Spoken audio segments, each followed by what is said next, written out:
Good evening. हम लोग CMPD RFA Bilaspur से कोल इंडिया डिफाइंड पेंशन स्कीम का जो फॉर्म 10E हम सब एग्जीक्यूटिव से जो मांग रहे हैं उसको कैसा ऑनलाइन एंड ऑफलाइन भर सकते हैं, हम लोग आपको इस वीडियो के थ्रू बताना चाहते हैं। कोल इंडिया वेबसाइट एंटर करने के बाद अवर पीपल में ड्रॉप डाउन में CIL executive defined pension scheme है।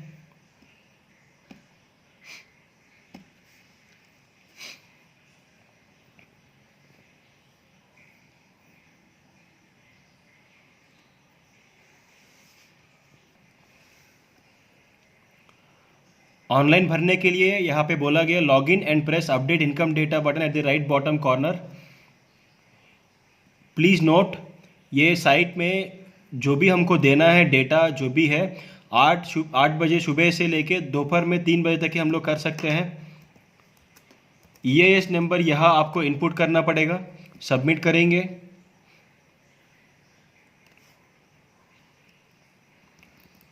यहाँ राइट डाउन कॉर्नर में मेरा 3 साल का NPS का जो समरी है वो यहाँ दिया गया है। आप सब लोग के लिए अपना जितना साल का है उतना साल का समरी दिया जाएगा। अपडेट इनकम डेटा,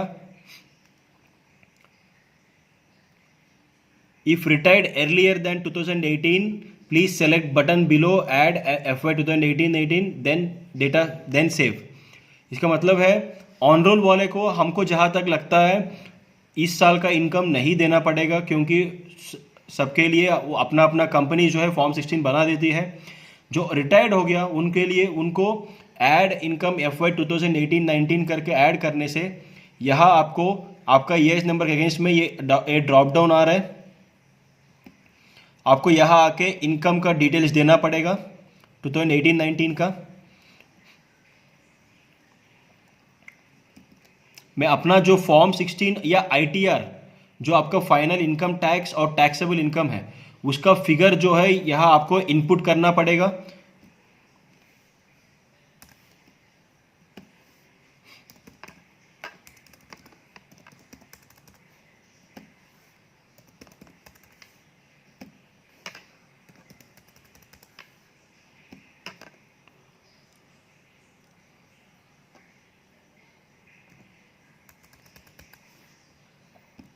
यहाँ आपको इनपुट करना पड़ेगा।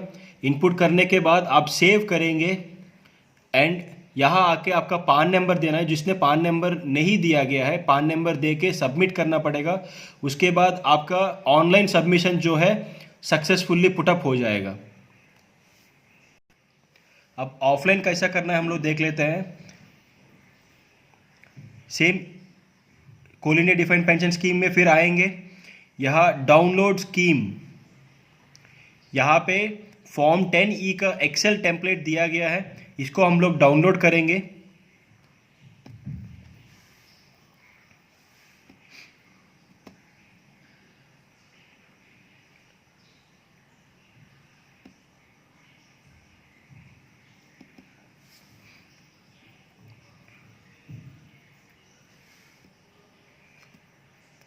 यहाँ आप आके आपका जो इनपुट हियर शीट में taxable income, tax and NPS details,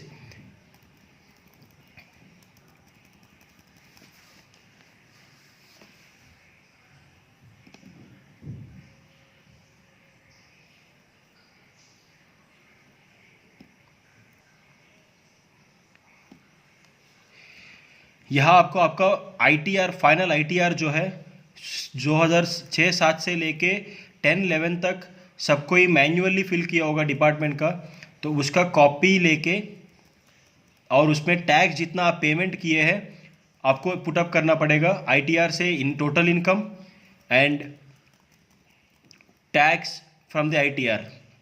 NPS जो है कोल इंडिया वेबसाइट में जो समरी में दिया गया था कि साल भर का इतना है, वो आपको पूरा यहाँ इनपुट करना पड़ेगा। रिमाइंडर ये है कि कोल इंडिया जो सर्कुलर दिया था फॉर्म 10E भरने के लिए उसमें मेंशन किया है कि जनवरी टू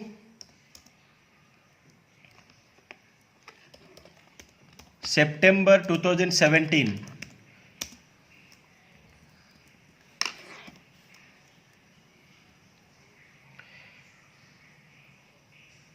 आपको new basic and DA consider करने के लिए बोला।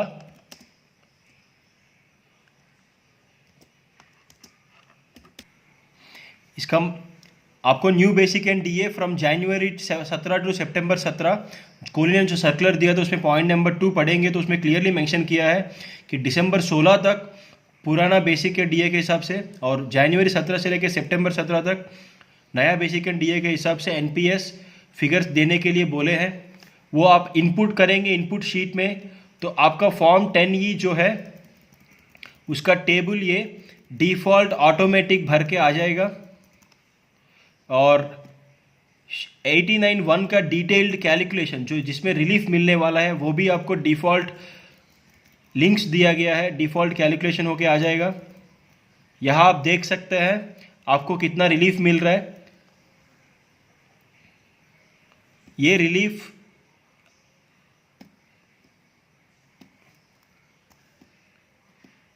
ये टोटल अमाउंट ऑफ रिलीफ है जो हमको कोल इंडिया देने वाला है कि ये अगर फॉर्म 10E भरेंगे तो इतना टैक्स के बजाय आपको 3,15,000 के बजाय 40,000 ही लगेगा। इसका मतलब है 2,74,000 आप जो भी है रैंडम फिगर्स हम लोग लिए हैं तो इतना रिलीफ मिलने वाला है। आपको फॉर्म 10E वाला शीट में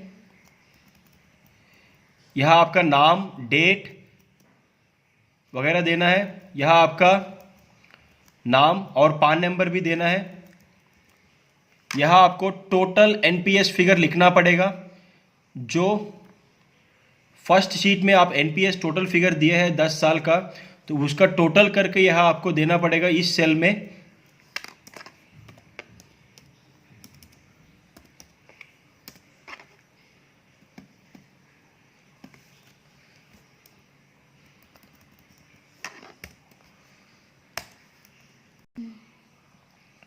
एनपीएस फिगर जो है सैलरी रिसीव्ड इन एरियर्स और इन एडवांस जहाँ पे कॉलम लिखा हुआ है उसमें ही लिखना पड़ेगा कि एनपीएस का टोटल जो आ रहा है आपको वो लिखना पड़ेगा। और यहाँ पे भी वही लिखना पड़ेगा।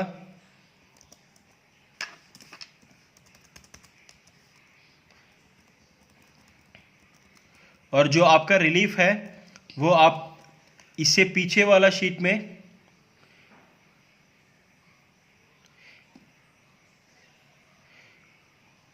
जो 2,74,950 इस एग्जाम्पल जो हम लोग एग्जाम्पल लिए है उसमें जो फिगर है इससे आप लेके यहाँ मेंशन करना पड़ेगा कि आपको रिलीफ जो मिलने वाला है 274,950 जो भी है वहाँ दिख रहे यहाँ लिखना पड़ेगा। 2 कॉलम दिया गया है, इसी 2 कॉलम को इसीलिए हाईलाइट किया गया है कि एस्टिमेटेड इनकम 2018-19 तो अभी ख़त्म नहीं हुआ है तो आप अंदाजा में आपका इनकम जितना बनने वाला है ऑन रोल वाले को लिए तो tax statement estimated income from tax statement देखना पड़ेगा और ऑफ रोल वाले के लिए अपना जो भी इनकम बन रहा है वो सब ऐड करके उसमें जितना टैक्स होने वाला है वो दोनों यहाँ फिल करना पड़ेगा। और यही दोनों आपको इस शीट में एनेक्सर 1 में टोटल इनकम में देना पड़ेगा। उसके बाद जो भी यहाँ कॉलम्स रिफर किया गया है सम एडिशंस वगैरह है उसके ऊपर टैक्स जो भी आ रहा है आपको हमको कैलकुलेट करके देना पड़ेगा। टोटल रिलीफ जो बनने वाला है वो इस शीट में दिया गया है। That's it. सक्सेसफुली इसको फिल करने के बाद प्रिंट आउट करके आपका आईटीआर्स के साथ पूरा जितना भी सपोर्टिंग डॉक्यूमेंट्स है उसके साथ आपको जहाँ जहाँ सब्सिडरीज है बोला गया है कहाँ कहाँ सबमिट करना है उनको सबमिट करना है। और जितना भी आपका डॉक्यूमेंट्स है मेल आईडी भी दिया गया है सर्कुलर में किसको स्कैन सॉफ्ट कॉपी में भेजना है उस मेल आईडी में भी भेजना है। That's it. Thank you.